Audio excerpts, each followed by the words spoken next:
G'day, taxpayers.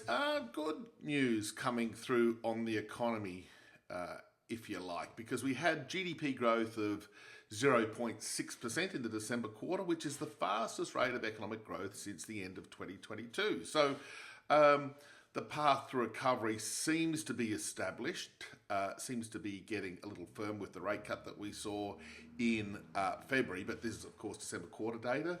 So we've got annual growth ticking back up to 1.3%. So clearly the effect of some of the income tax cuts are kicking in, the improvement in confidence that was occurring back then, expectations of rate cuts, a wealth effect from a booming stock market as it was back then, and rising house prices as they were back then.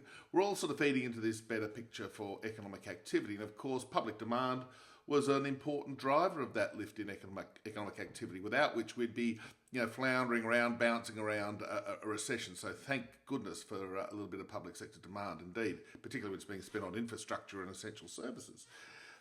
So bottom line is that the RBA would be pleased to see this 0.6% rate of economic growth. It's still a long way from being back to trend. We know that trend GDP in Australia is probably 2.5%, 2.75%, depending a little bit on population growth. So we're still not there yet, as they say, but it's a recovery nonetheless that's coming through. So when we put it all into the great big potpourri of economic news of the last few weeks, few months, we've got GDP growth, a gentle recovery. That's two cheers for that.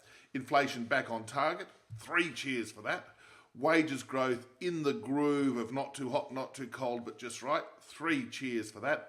And an unemployment rate still in the low 4s, 3 cheers for that. The only way we're going to continue to maintain these sorts of wonderful dynamics on the economy is for there to be more rate cuts. The RBA's got to trim rates as soon as the 1st of April to ensure that we get more growth, keep the unemployment rate relatively low, and ensure, as Deputy Governor Hauser touched on this morning, that inflation doesn't fall too much. So, yeah, let's be happy.